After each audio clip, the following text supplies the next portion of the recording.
नमस्कार प्रेक्षकांनो, आजच्या एपिसोडमध्ये इथे आता आकाशने रागिणीच्या सर्व साड्यांना, तिच्या वस्तूंना आग लावलेली असते. कारण आकाशला आता त्या बाईचं त्या घरामध्ये काहीही नको असतं. तिची एखादी वस्तू त्याच्या नजरेसमोर त्याला नको असते आणि म्हणूनच त्याने हा निर्णय घेतलेला असतो. जेव्हा रागिणीच्या सगळ्या साड्या आता जळत असतात, तेव्हा आकाशला आठवतं, ज्या वेळेला इथे आकाश ऑफिसला जात असतो तेव्हा तिथे रागिनी आलेली असते. रागिनी म्हणते, "आकाश निघालास तू?" तेव्हा आकाश म्हणतो, "हो आत्या, मी ऑफिसला निघालोय." तेव्हा इथे रागिनी म्हणते, "इकडे ये, हॅपी संडे." आणि ती आता त्याला मिठी मारते. तेव्हा आकाश म्हणतो, "काय? Happy Sunday? आता हे काय नवीन? संडे म्हणजे काय?" तेव्हा इथे रागिनी म्हणते, "अच्छा, म्हणजे मदर्स डे असू शकतो, पण हॅपी संडे आपल्या मुलाचा दिवस असू शकत नाही का?" तेव्हा आकाश म्हणतो, "अच्छा, म्हणजे हॅपी संडे म्हणून तू मला विश करतेस का?" तेव्हा रागिनी म्हणते, "आकाश, अरे मी मंदिरामध्ये गेले होते तुझ्यासाठी प्रार्थना करायला. तुझ्यावरती कुठलेही संकट यायला नको ना, म्हणून मी तुझ्यासाठी प्रार्थना करायला गेले होते. कळते का तुला?" तेव्हा आकाश म्हणतो, "आत्या, अगं हे सगळं करायची काय गरज आहे?" तेव्हा रागिनी म्हणते, "गरज कशी नाही आहे? तुझ्यावरती कुठलंही संकट येऊ नये यासाठी मी गेले होते ना प्रार्थना करायला. तू सुद्धा मला मुलासारखाच आहेस आकाश. मुलासारखा नाही, तू माझा मुलगाच आहेस." तेव्हा रागिनी म्हणत असते, की मंदिरामध्ये गेल्यानंतर गुरुजींनी मला ही माळ दिली आणि तुला माहिती आहे ते मला काय म्हणाले? ही माळ घेतल्यानंतर मला मंदिराच्या भोवती 108 प्रदक्षिणा घालायच्या आहेत. 108 प्रदक्षिणा घातल्या ना, की मी ह्या माळेला आहे ना, तेवढं महत्त्व प्राप्त होईल. म्हणजे तू एकटा शांतपणे बसलास, की ही माळ जपायला सुरुवात केलीस ना, तर तुला पॉझिटिव्ह एनर्जी येईल. असं मला गुरुजींनी सांगितलं आणि तसं मी तुझ्यासाठी केलंय. तेव्हा आता ही माळ घे आणि हिला जपायचा. देवाचा आशीर्वाद नेहमी तुझ्याबरोबर असेल." तेव्हा आकाश म्हणत असतो, "आत्या, खरंच तू माझ्यासाठी खूपच करतेस गं. एवढं नको करू. स्वतःला त्रास करून घेऊ नकोस." तेव्हा रागिनी म्हणते, "अरे आई आपल्या मुलासाठी एवढंसुद्धा नाही करत का?" तेव्हा इथे आकाशला कळत असतं आता, की हे सगळं तर तिचं नाटक होतं. नुसतं नाटक करत होती. मनापासून ती हे सगळं माझ्यासाठी करतच नव्हती. तेव्हा आकाश म्हणतो, "नाटकी बाई होती, एक नंबरची नाटकी. तिची नाटकेपणा मला तिचं प्रेम वाटत होतं, खरेपणा वाटत होता. पण आता मला कळतंय तिने हे सगळं नाटक कशासाठी केलं होतं. प्रॉपर्टी, पैसा, संपत्ती हे सगळं हवं होतं ना तुला." तेव्हा इथे आकाश म्हणतो, की हिचा पण आहे ना असाच सर्वनाश झाला पाहिजे आणि ह्या बाईसारखी बाई राक्षसी वृत्तीची दुसरी कुठल्याही घरामध्ये जन्माला येऊ नये, असं इकडे आता आकाशचं म्हणणं असतं. आकाश म्हणतो, "बरं झालं तिचा खरा चेहरा लवकरच आपल्या समोर आला, नाहीतर अजून काय केलं असतं काय माहिती तिने." तेव्हा अथर्व म्हणतो, "हो ना, तिचा हा खरा चेहरा आपल्या लवकर समोर आला असता ना, तर कदाचित आपण अभिजित दादाला वाचू शकलो असतो तिच्या तावडीतून." तेव्हा इथे भूमी म्हणत असते, "अथर्व, अरे कसं वाचवणार होतास तू अभिजितला? अभिजितसुद्धा त्यांना त्यांच्या सगळ्या प्लॅनमध्ये साथ देत होता, त्यांना मदत करत होता आणि अभिजित पूर्णपणे आत्यांच्या आहारी गेला होता. तो सुद्धा आत्यांसारखा कट कारस्थानं करायला, लोकांना मारायला लागला होता. मला माहिती आहे ना. आणि आता अभिजितबरोबर जे काही झालं ना, देवाने त्याला त्याच्या कर्मांची शिक्षा दिलेली आहे. म्हणून त्याच्या बाबतीत इतकं वाईट घडलं." तेव्हा इथे प्रेक्षकांनो, भूमी आता इथे गप्पच बसते. तेव्हा आकाश म्हणतो, "काय झालं भूमी? कसला विचार करतेस? भूमी, तुझ्यामुळे रागिनी आत्याचं सत्य आपल्यासमोर आले हां, तुझ्यामुळे." तेव्हा इथे भूमी म्हणते, "आकाश, पण मला एका वेगळ्याच गोष्टीचं टेन्शन आहे." तेव्हा आकाश म्हणतो, "कसल्या गोष्टीचं?" तेव्हा भूमी म्हणते, "हे बघ, रागिनी आत्या आता फरार झाल्यात, त्यामुळे त्या दुखावल्या गेल्यात. कधीही काही करू शकतात. तेव्हा आपल्याला मात्र सगळ्यांना अलर्ट राहावं लागणार आहे." तेव्हा इथे आकाश म्हणतो, "ते तर आपण करूच." तर इथे प्रेक्षकांनो, रागिनी आता गाडी घेऊन आणि पिस्तूल घेऊन पळालेली असते. तेव्हा रागिनी ज्या रस्त्यावरून जात असते, त्या खड्ड्यामध्ये आता गाडी अडकते आणि ती पुढे काही निघत नसते. तेवढ्यातच इथे हवालदार जाधव आणि हवालदार शिर्के दोघेजण रागिणीला शोधायला बाहेर पडलेले असतात. तेव्हा इथे हवालदार शिर्के म्हणत असतात, की "आपण एक काम करूया जाधव, आपण या रस्त्याने जाऊया." आणि एकदम बरोबर रस्त्याने इथे हवालदार शिर्के आता आलेले असतात. कारण त्याच रस्त्याने रागिणीसुद्धा जायला निघालेली असते, पण तिची गाडी आता बंद पडलेली असते. तेव्हा बघा आता समोरूनच इथे आता हवालदार शिर्के आलेले असतात आणि त्यांच्याबरोबर जाधवसुद्धा असतात. तेव्हा इथे शिर्के म्हणतात, "अहो जाधव, ती बघा, ती आहे आपली गाडी." आणि आता त्या गाडीचे दरवाजे उघडून इथे आतमध्ये बघत असतात की रागिनी कुठे आहे. दोघे आता धावत पळत इथे रागिनीला शोधत असतात. आजूबाजूला जाऊन सुद्धा रागिनीला बघितलं जातं, पण त्या ठिकाणी रागिनी नसते. ती एका वेगळ्याच ठिकाणी लपून बसलेली असते.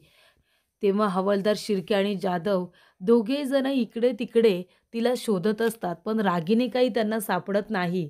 तेव्हा ते दोघे म्हणतात की चला, गाडी तर आपल्याला सापडलेली आहे, ती रागिनी पटवर्धन कुठे लपून बसली ती काही दिसत नाहीये.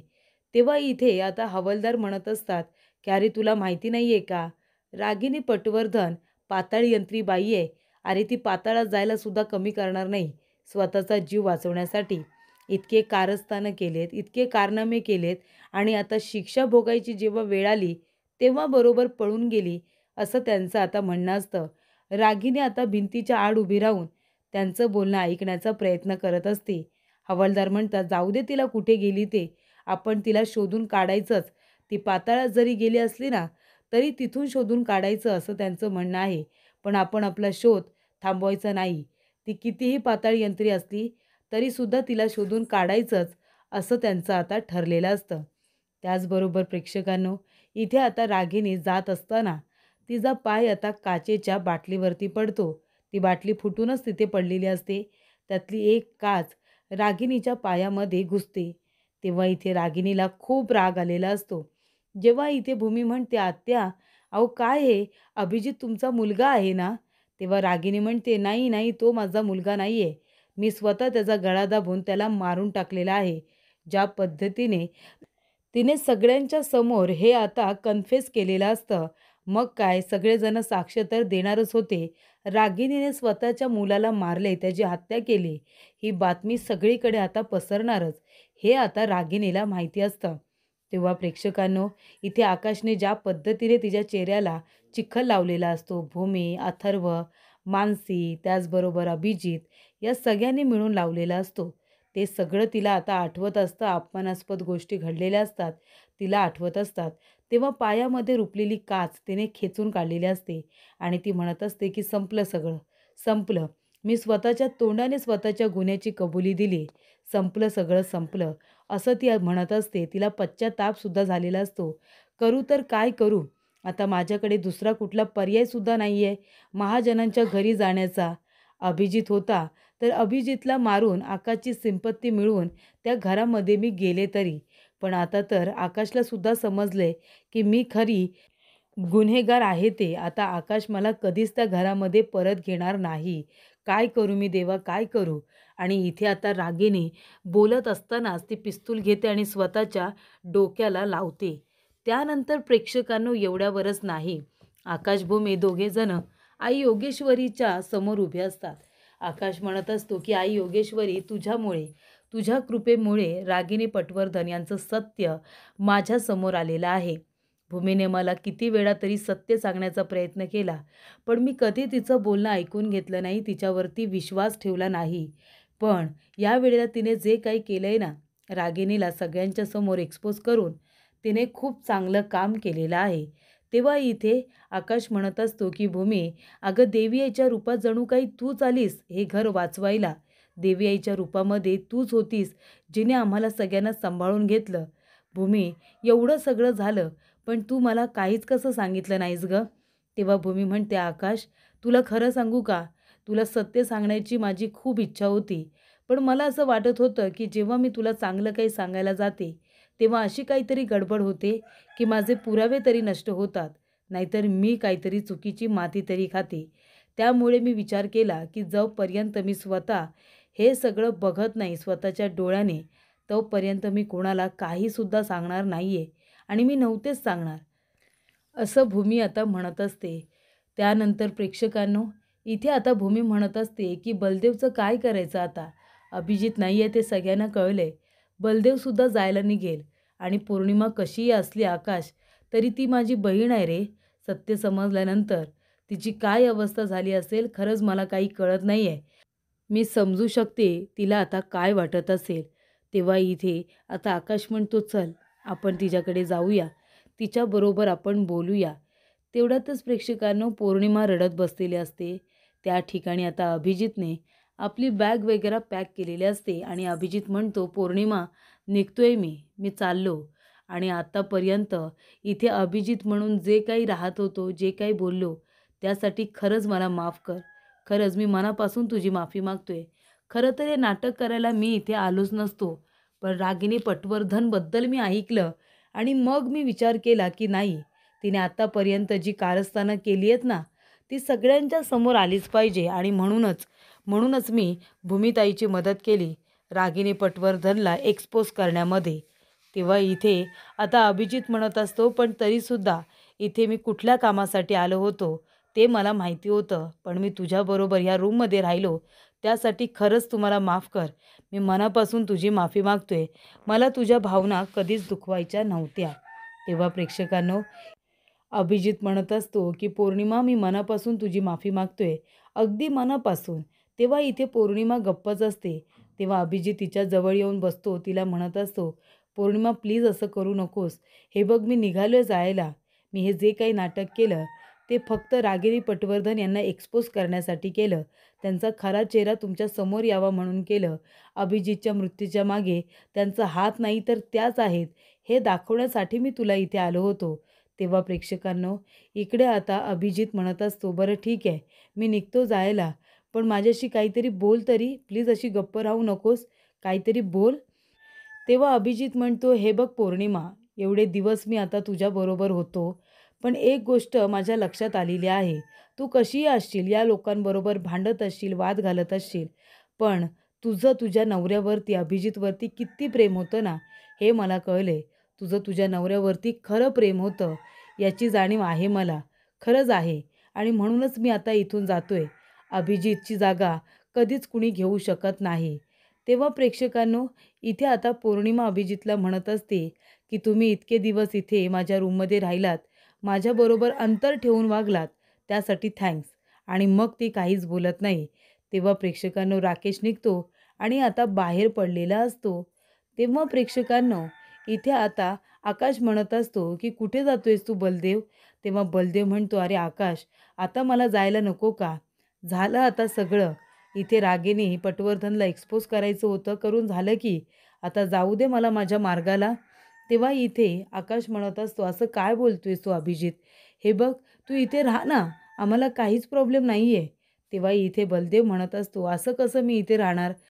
तेव्हा आकाश म्हणतो, फॅमिली मेंबर म्हणून राहा ना. तेव्हा तो म्हणतो, अरे पण मी आता बलदेव आहे, कळलंय तुम्हाला.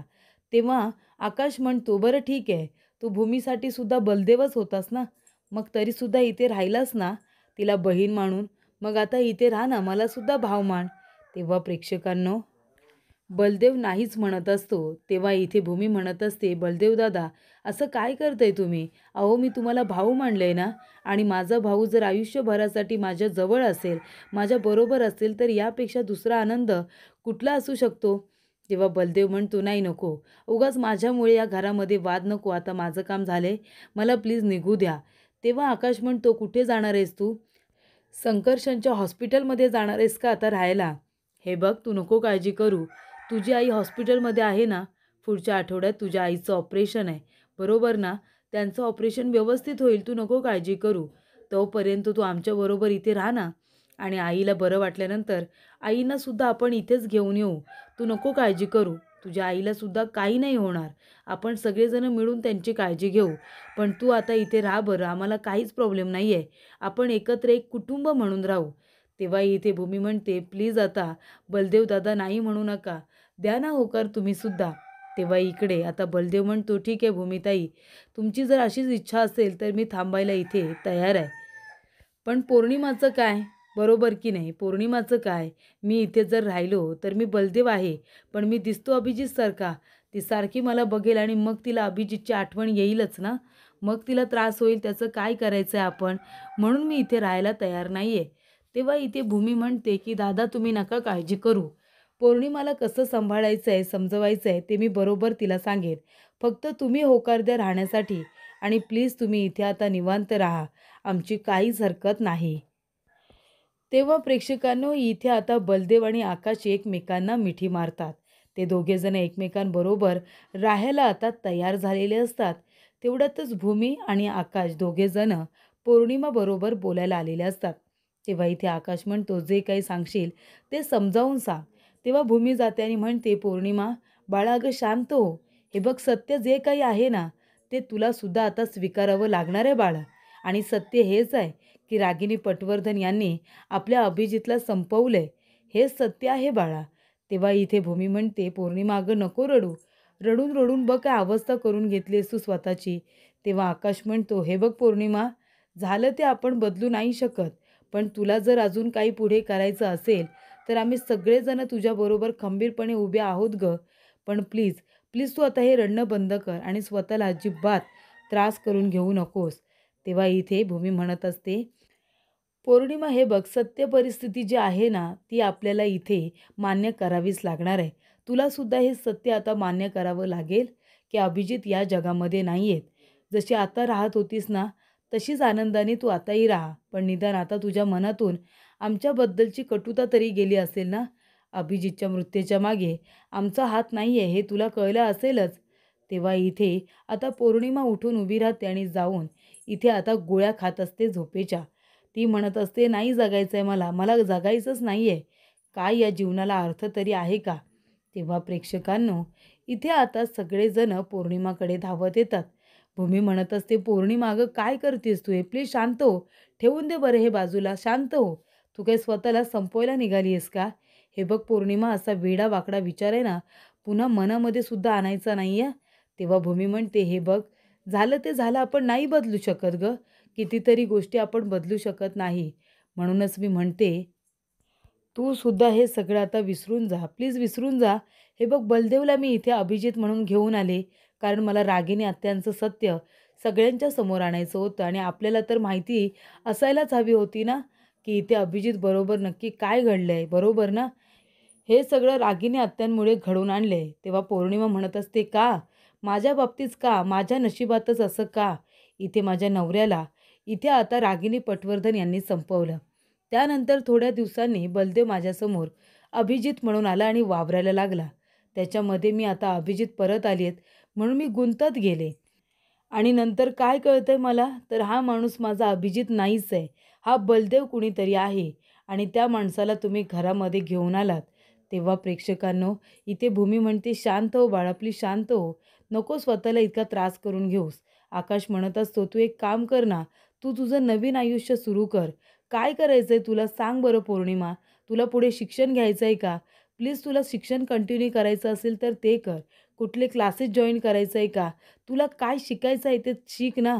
तू स्वतःला इथे गुंतवून ठेव. तेव्हा प्रेक्षकांनो इथे आता पौर्णिमा म्हणत असते की माझ्या बाबतीतच हे सगळं घडतं. 4 दिवस इथे अभिजित आले म्हणून सुहागन म्हणून इथे रंगीत साडी नेसली, दागिने वगैरे घातले, बरोबर ना? आणि आता एका झटक्यात सगळं होत्याचं नव्हतं झालं. तो माणूस माझा नवरा नाही आहे हे आता सिद्ध झालेलं आहे.